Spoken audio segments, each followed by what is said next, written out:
2023 में तुलसी विवाह कब किया जाएगा? पंचांग के अनुसार हर साल कार्तिक मास के शुक्ल पक्ष की देव उठनी एकादशी द्वादशी के दिन तुलसी विवाह कराया जाता है।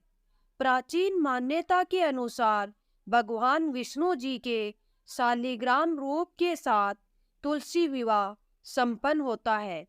मान्यता है कि देव उठनी एकादशी के दिन भगवान विष्णु जी क्षीर सागर से 4 महीने की निद्रा के बाद जागते हैं। भगवान विष्णु जी को तुलसी सबसे ज्यादा प्रिय है, इसलिए कहते हैं कि जब भगवान विष्णु जी निद्रा से जागते हैं तो सबसे पहली प्रार्थना तुलसी की ही सुनते हैं। तुलसी विवाह शुभ मुहूर्त 2023 साल 2023 में तुलसी विवाह 24 नवंबर शुक्रवार को द्वादशी के दिन किया जाएगा। द्वादशी तिथि 23 नवंबर रात्रि 9:01 पर शुरू होकर 24 नवंबर सायकाल 7:06 पर समाप्त होगी। तुलसी विवाह के लिए अभिजीत मुहूर्त 24 नवंबर शुक्रवार की सुबह 11:43 से दोपहर 12:26 तक है। विजयी मुहूर्त 24 नवंबर शुक्रवार की दोपहर 1:54 से दोपहर 2:38 तक है।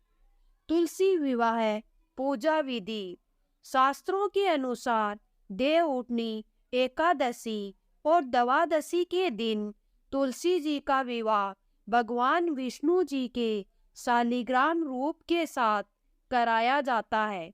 इस दिन प्रातःकाल सूर्योदय से पूर्व उठकर स्नान के बाद स्वच्छ वस्त्र धारण करें। फिर तुलसी के गमले पर गन्ने का मंडप बनाकर वहां पर कलश की स्थापना करें। उसके बाद तुलसी को लाल चुनरी उड़ाकर श्रृंगार की सभी सामग्री अर्पित करें। तुलसी के गमले के पास घी का दीपक जलाएं और तुलसी को रोली और शालिग्राम को चंदन का टीका लगाएं। अब हाथ में शालिग्राम जी को लेकर तुलसी जी की 7 बार परिक्रमा करें। इसके बाद भगवान विष्णु जी और तुलसी जी की आरती उतार कर भोग लगाएं। मान्यता है कि इस दिन भगवान विष्णु जी नींद से जागते हैं, जिसके बाद सभी तरह के शुभ और मांगलिक कार्यक्रमों की शुरुआत होती है।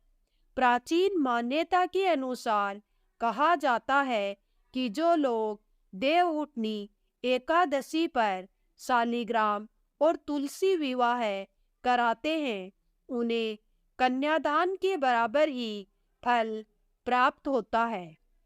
शास्त्रों के अनुसार तुलसी विवाह के लिए कार्तिक शुक्ल पक्ष की एकादशी और द्वादशी दोनों ही तिथियां शुभ मानी जाती हैं।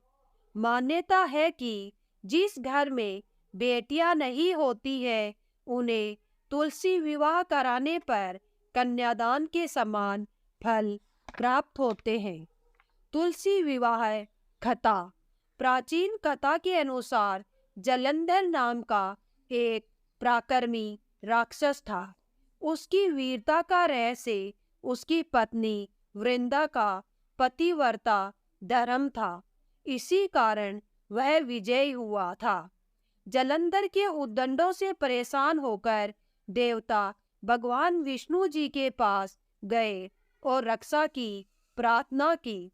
सभी की बात सुनकर भगवान विष्णु जी ने जलंधर की शक्ति को खत्म करने के लिए देवी वृंदा का पतिव्रता धर्म भंग करने का निश्चय किया और जलंधर का रूप धारण कर छल से वृंदा के पतिव्रता धर्म को नष्ट कर दिया, जिसके प्रभाव से जालंधर देवताओं से परास्त हुआ।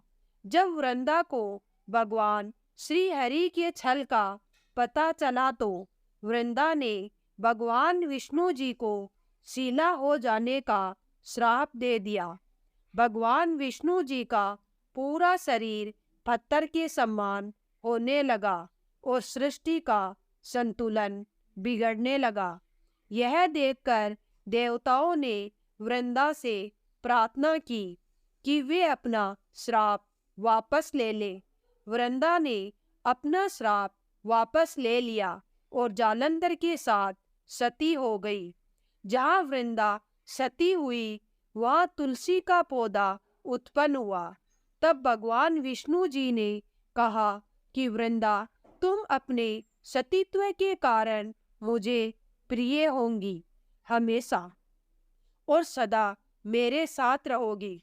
जो मनुष्य कार्तिक एकादशी को मेरे शालिग्राम स्वरूप के साथ तुम्हारा विवाह कराएगा, उसकी सभी मनोकामनाएं पूरी होंगी।